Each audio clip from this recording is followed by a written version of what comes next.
Hello everyone, welcome to Everything Chelsea JA2. This is a channel we'll be talking about everything regarding Chelsea Football Club. Right, we got some news today. A pretty eventful day so far in the football world.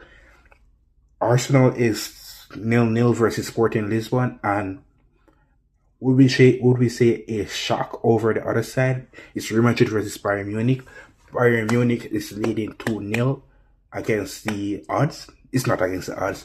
They have Neuer in goal, and they have an informed, what's his name, Olise, a ex-Chelsea target that we should have got.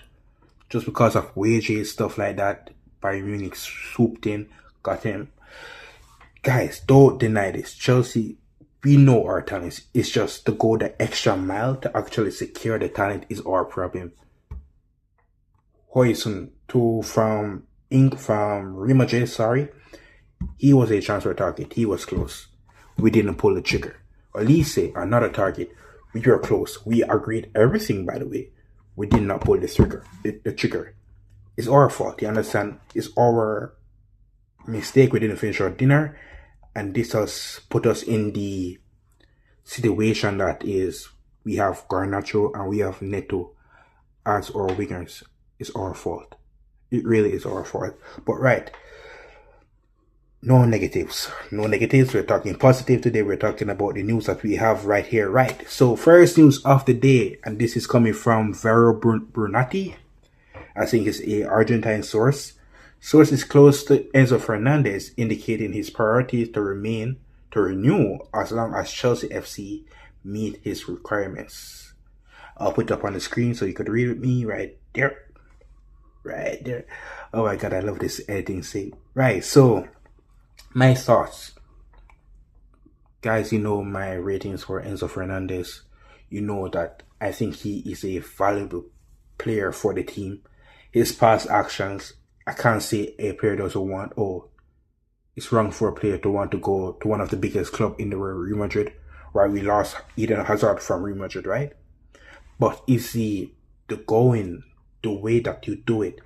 You're in the interview talking about, oh my god, I love the city of Madrid. I love everything about Madrid. It reminds me of my hometown. Come on. Be more professional. You understand me? You might like the city. Of course you like the city, right? But you know how the media stays. You know how people interpret things. You know your thoughts. You know your real true intention. You are trying to actively get in that move to Real Madrid. And you're talking in the media nonsense after nonsense. And saying, oh, we don't know the future. Of course you don't know the future, but guys, what I want from my captain is to keep his head down. I'm not saying you have to renew, but for the little while left, it's not even a little while, he's under a 6-year contract. You understand me? So Chelsea can really be a dickhead here if you want to and say, you're under contract, deal with it. You understand? But he deserves a raise. He deserves a new contract. He's been one of the influential players in the team. He was an upgrade from Mount. We got him to replace Mount, you understand? We got him to replace Jorginho, to be in that midfield, to be the player that we build around in the midfield, right? When we bought Caciedo, we know Caciedo is a one-man army. But when we bought Caciedo, it's to unlock Enzo Fernandez, to take him off the defensive duties so he could create his magic, right? And he's shown his magic. There's some time where we've played him in position where he's not supposed to be, even though he still puts in a foot in, you understand? The number 10 position. What is Enzo Fernandez doing there? my Tony Cruz region is playing number 10, guys. Can you believe it? In 2026, 2025, a year after, even under Poch, I feel like Palmer under Poch got Palmer's situation correct. It's like the other guys under Palmer is not really clicking, but under Palmer got it. Palmer was the number 10 out and out, right? But Enzo Fernandez has been playing in the 10 ever since Poch left. Poch should have been left like a long time. I'm not disagreeing with that agreement, right? Poch was shit. He needed to go. But right, Enzo Fernandez is not supposed to be in V10. Plain simple. There is no question asked. There's no question asked. There's no if, buts. No number 10 for Enzo Fernandez, please, guys.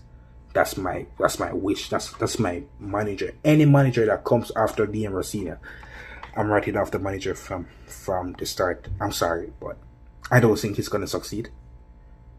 He's gonna get pushed out. What can we say? Maybe he gets another year. Maybe he hopefully turns it around. He has good ideas. I won't say he doesn't have good ideas. It's not just the players in Strasbourg that did this. That did what are they doing? The way of Strasbourg are if playing now under Gary O'Neill is piece of Rosinia ball. You understand? So Rosinia does have a football philosophy, and he does have a unique way about managing, like a hands-on, like I would say like a friend type of business he's running, but he looks more approachable. That's what I can say. Right, let's move on from Enzo Fernandez. One more thing to add. I want the situation to be resolved. Enzo Fernandez is a vital player to the team. But let's not drag this out, please, guys. I don't want to drag out. I don't want to drag out in the public. I don't want to disgrace. We can't be dealing with this now. There's too much disgrace happening already. One less disgrace is enough. It's good. It's very good. Right, let's go further and let's talk about Mr. Surprising Target. You would never guess. Darwin Nunez, and this is coming from Simon Phillips, another Chelsea page. Should be following from Twitter. Anything regarding the club, go on that page. You will know by the second it happens. Very good, dedicated Chelsea fans on Twitter. Believe it. But right, it's not actually coming from Simon Phillips, by the way. Sorry, it's coming from Graham Bailey, a decent source. Right, Darwin Nunez has emerged as a surprise target for Chelsea. Nunez is prepared to take a significant reduction in his wage to facilitate a move. Chelsea have carried out background work on Nunez and have spoken to by his representatives. What are the backgrounds work that Chelsea did and said, oh yeah, let's look at what Nunez has done so far in his career. Let us look at the move to Liverpool in his career. So you did your research, right? And you decided that, oh, Nunez is the way to go. It's not better than João Pedro, guys. It's not. So why are we even looking towards him? This could be a fake report, by the way. Graham Bailey is not the best source, but it's quoted by Simon Phillips, posted him. So it has some word of what? Of truth to it. You understand me? It's not completely fake news. There might be interest in it. But I don't get it. I think we have good enough strikers in the academy. There's an academy player in the academy who's very good. We have Mark Guillou. You understand? We have Delap, who's in the striker position. Darwin Nunez, at this stage, at this moment for us, we don't need it. We really, really don't need Darwin Nunez, and I hope this is the last time we have to talk about him on this channel. Right, let's move on. Thank the Lord. Right, we're winding down. Also coming from Jacob Steinsberg, from Simon Phillips also, Chelsea are open to Enzo Fernandez captaining the side again this season and hope to reintegrate the midfielder after his comments over his future. Right. He learned his lesson. I mean, there's consequences for your actions. There's consequences for speaking out like that and in the way that you did.